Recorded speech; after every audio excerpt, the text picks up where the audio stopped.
तो आज का हमारा अगला वर्ड है इम्प्यूनिटी। जैसा कि आप देख सकते हैं, ये एक नाउन है, यानी कि एक संज्ञा। अब इसका मतलब क्या होता है? बहुत सिंपल है। इसका मतलब है दंड से मुक्ति।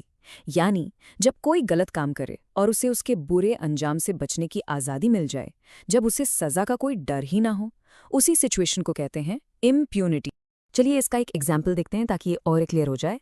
सेंटेंस है, The corrupt official acted with impunity, knowing he would not be held accountable for his actions. तो इसका मतलब क्या हुआ?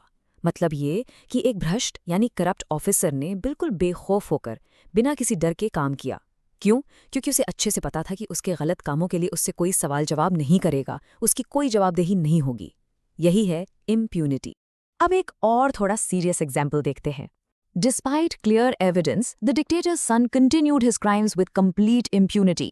सोचिए जरा, साफ साफ सबूत होने के बावजूद उस तानाशाह के बेटे ने अपने गुनाह जारी रखे, और वो भी कंप्लीट इम्प्यूनिटी के साथ। यानी सजा का तो उसको बिल्कुल ही डर नहीं था। यही होता है जब पावर का गलत इस्तेमाल होता है और लोग खुद को कानून से ऊपर समझने लगते हैं।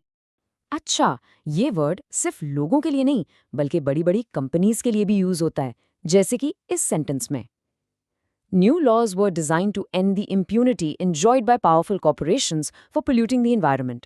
यानी नए कानून इसलिए बनाए गए ताकि जो पावरफुल कॉरपोरेशंस पर्यावरण को नुकसान पहुंचा रही हैं, उन्हें जो ये एक तरह की छूट मिली हुई थी, वो अब खत्म हो सके। पहले वो ये सोचते थे कि उन्हें कोई सजा नहीं दे सकता, और इसी इम्प्यूनिटी को खत्म करने के लिए नए कानून लाए गए। अब देखते हैं ये वर्ड न्यूज में कैसे यूज होता है। कोट है, Activists protest against the culture of impunity for human rights violations. यहाँ पर एक बहुत ही इंपॉर्टेंट फ्रेज है, culture of impunity. ये क्या होता है?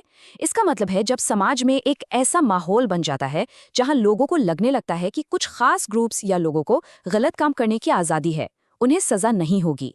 कार्यकर्ता इसी कल्चर के खिलाफ आवाज उठा रहे हैं। तो आखिर में चलिए इसके कुछ सिनोनिम्स और एंटोनिम्स भी देख लेते हैं। सिनोनिम्स यानी इससे मिलते जुलते शब्द हैं इम्यूनिटी, एग्जेम्पशन, प्रिविलेज या फ्रीडम फ्रॉम कॉन्सिक्वेंस। इन सब का मतलब है किसी चीज से छूट मिल जाना। और इसके विपरीत शब्द यानी एंटोनिम्स हैं अकाउंटेबिलिटी, लायबिलिटी, रिस्पॉन्सिबिलिटी और पनिशमेंट। तो हमेशा याद रखिएगा, जहां इम्प्यूनिटी है वहां अकाउंटेबिलिटी यानी जवाबदेही बिल्कुल नहीं है। बस आज के लिए इतना ही। मिलते हैं नेक्स्ट वीडियो में। Happy learning. Bye bye.